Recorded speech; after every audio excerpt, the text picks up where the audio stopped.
días para todos. Mi nombre es Carlos Mario Henao Velázquez. Yo soy médico internista y nefrólogo de la Universidad Pontificia Bolivariana.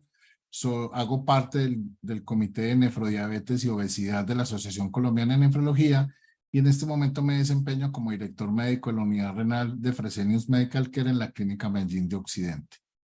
Hoy vamos entonces a tratar un tema de bastante controversia e interés para todos y ¿están relegadas las insulinas en el tratamiento de la enfermedad renal diabética?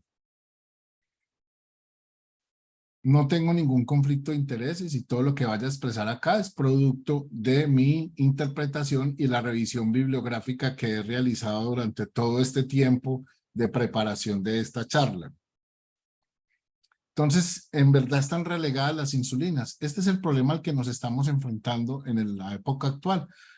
Como ustedes conocen, hay más de 510 millones de personas con diabetes mellitus tipo 2 y de las cuales la mitad de ellas hacen enfermedad renal. Muchas, como el 90% de ellas, progresan a enfermedad cardíaca o arteriosclerótica y hasta un 10 a un 15% progresan a enfermedad renal terminal con requerimiento de hemodiálisis. Entonces, ¿quién necesita terapia de insulina? Lo que veíamos ahora. Entonces, miren lo preocupante del caso. Tenemos 510 millones de personas con diabetes, de las cuales solamente tenemos 255 millones de personas diagnosticadas como tal y detectadas, y de esos 255 millones, 127 millones reciben un tratamiento adecuado. Y de esos 127 millones que reciben un tratamiento adecuado, solamente logramos metas y objetivos en 63 millones. Esto es lo que se ha llamado en la literatura la regla de los 50, que es bastante preocupante.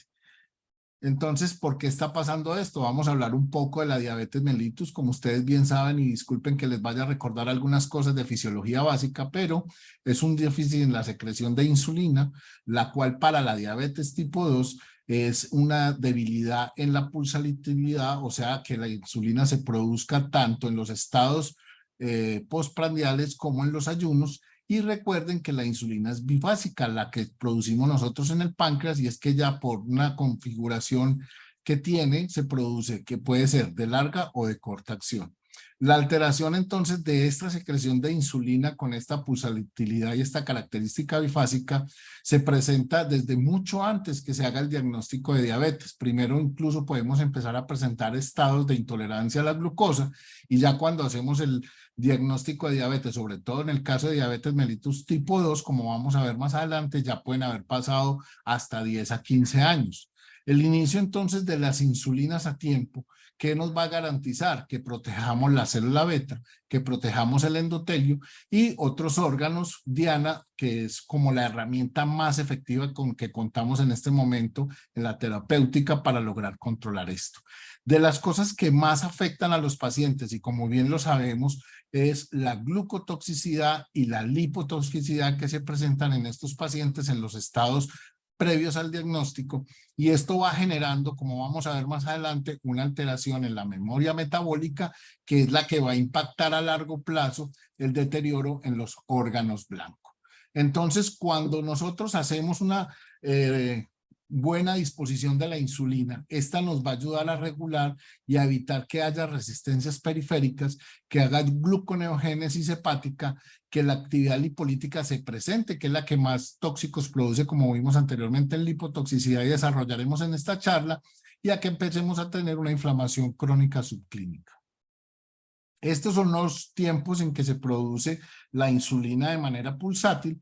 Como ustedes pueden apreciar ahí, tenemos una insulina que se produce basalmente y hay unos picos que se desarrollan durante la ingesta de alimentos. Estos picos se presentan 2 minutos aproximadamente después de la ingesta de los alimentos y pueden durar hasta 15 o 20 minutos la producción de esta insulina por el páncreas.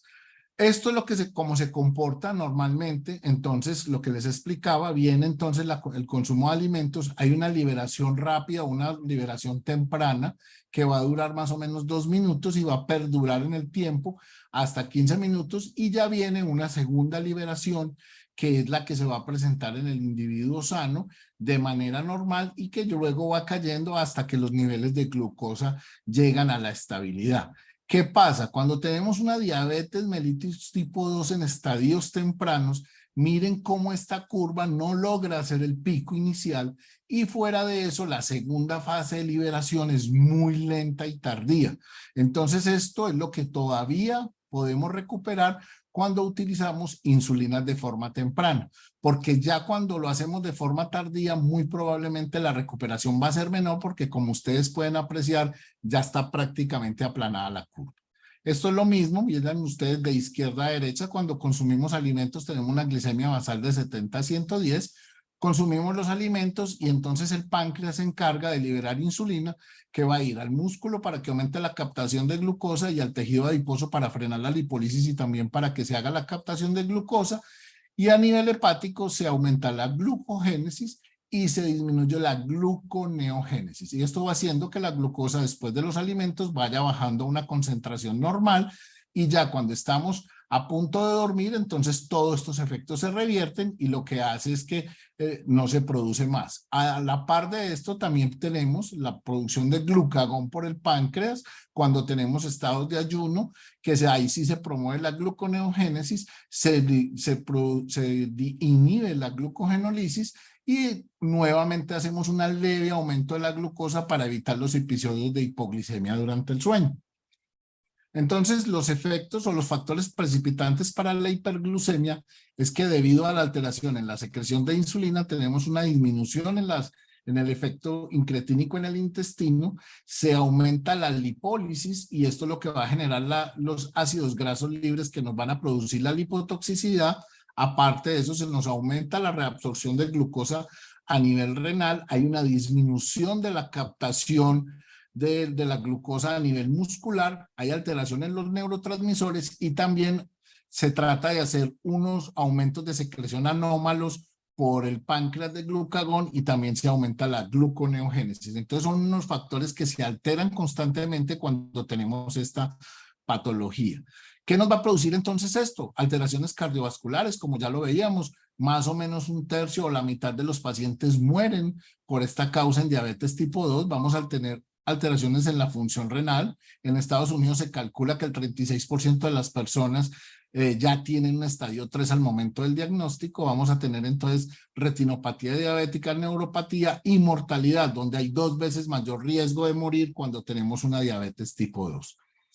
¿Qué es la memoria metabólica entonces que mencionábamos cómo y cuándo sucede? Entonces, ¿qué es lo que pasa con las hiperglicemias que no tenemos de manera aguda inicialmente? Se hace una toxicidad inicial y esta toxicidad inicial nos hace una lesión tisular que son las que nos van a llevar a las complicaciones, como mencionábamos, la inflamación del endotelio y la lipotoxicidad que se presenta por una liberación masiva de ácidos grasos libres por estar produciendo azúcar de unas fuentes no glucogénicas y cuando esta se perpetúa o es continua se vuelve una toxicidad crónica.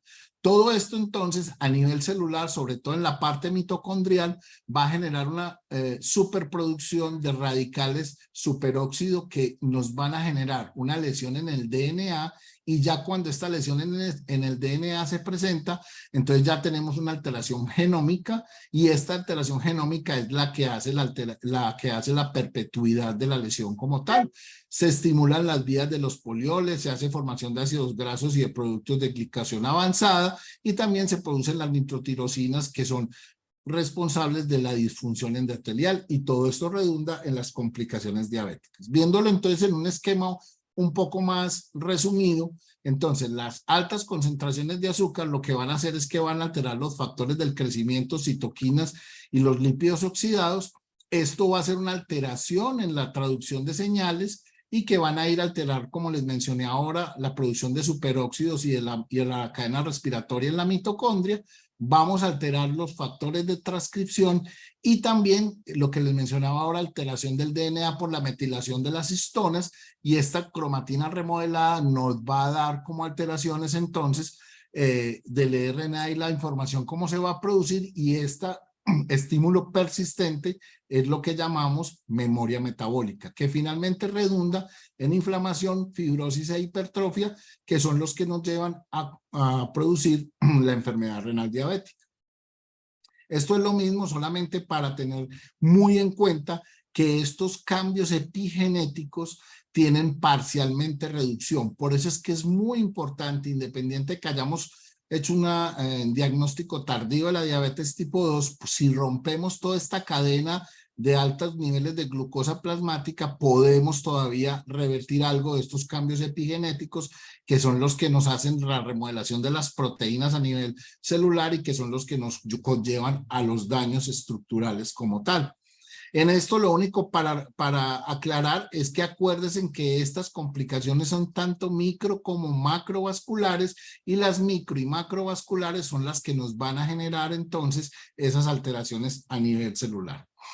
Entonces, ¿por qué solo se controlan tan pocos pacientes y reciben un manejo adecuado según las guías? Hemos tenido un boom de producción de medicamentos en los últimos 5 a 6 años, donde hemos encontrado alternativas terapéuticas muy interesantes, sobre todo con un alto nivel de cardioprotección y con un alto nivel de nefroprotección, pero una de las cosas que estamos es que en esta cohorte de pacientes hecha en Noruega, se detectó que ellos proponen que pueden haber un grupo de pacientes dentro de la diabetes tipo 2, porque este que hablamos con la diabetes severamente autoinmune es más bien la diabetes tipo 1, como vemos acá, o la LADA, que puede haber dentro de esta bolsa de diabéticos tipo 2 un grupo muy interesante de pacientes o un número importante que pueda tener un severo déficit de insulina, y sería un paciente que, a pesar de que los nuevos medicamentos tienen tantas bendiciones, probablemente no van a tener una buena respuesta.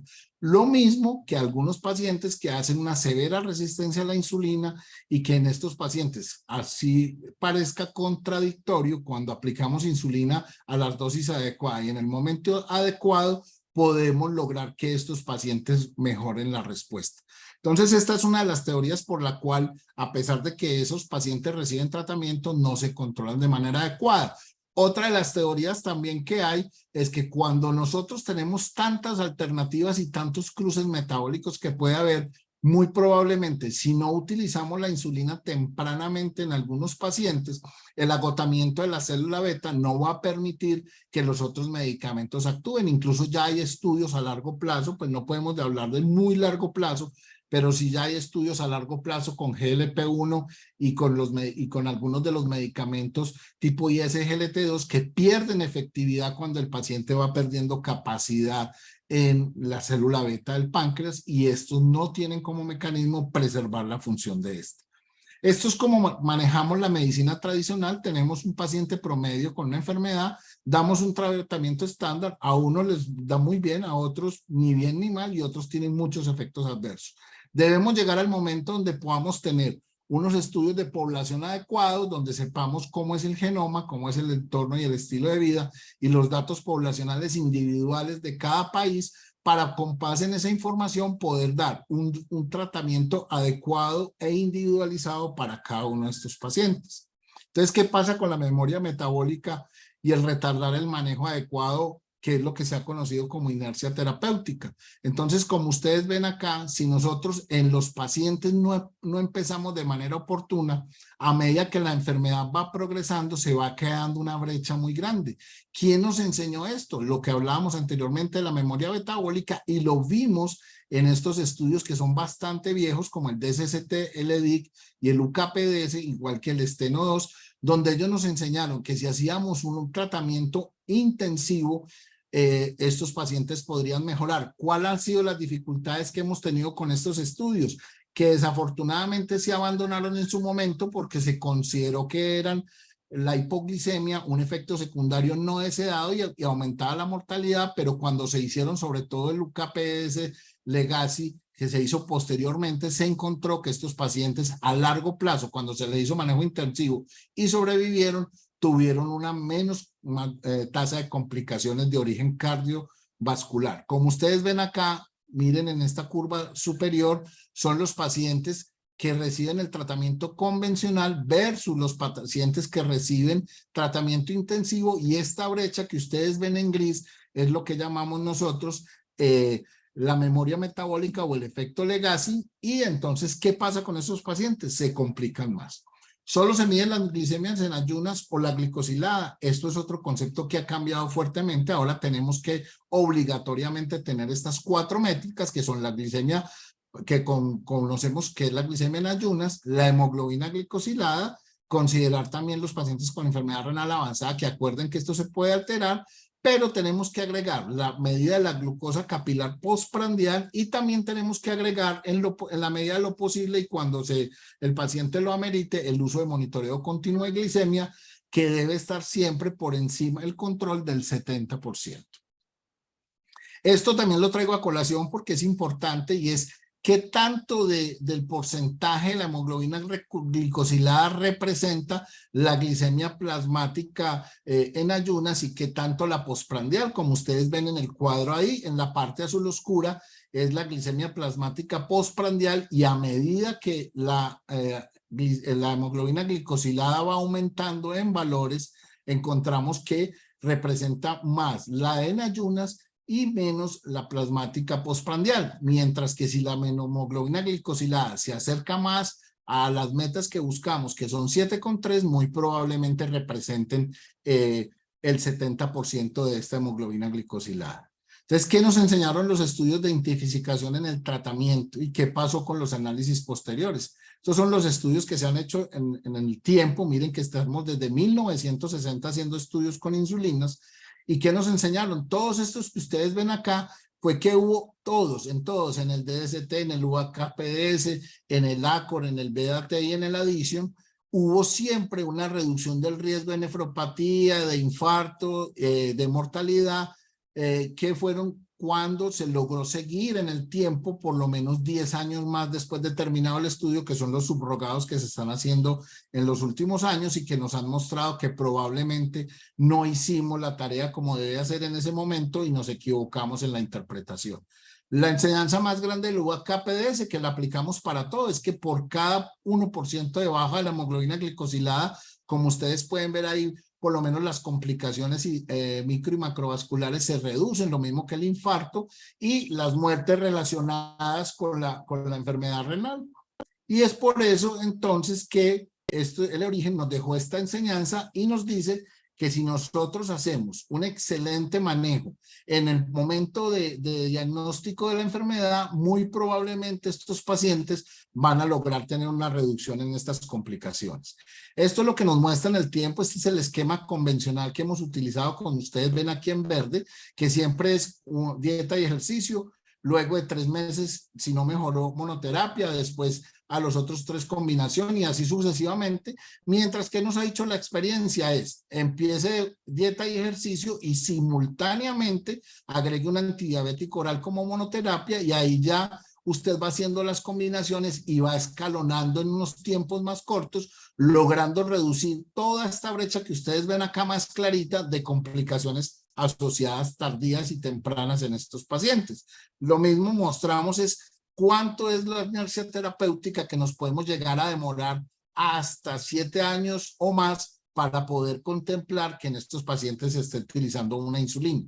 Y entonces, ¿qué pasa? También nos mostró que si nosotros nos demoramos luego el diagnóstico más de 1 año en llegar a las metas de insulina, los episodios de infarto, falla cardíaca y hospitalizaciones o compuestos van a tener un empeoramiento como ustedes ven en las cifras. Entonces, este estudio europeo nos mostró que tenemos 12 semanas de oro para lograr esa disminución de la hemoglobina glicosilada, porque si no lo hacemos en estas primeras 12 semanas, el efecto se va a perpetuar en el tiempo.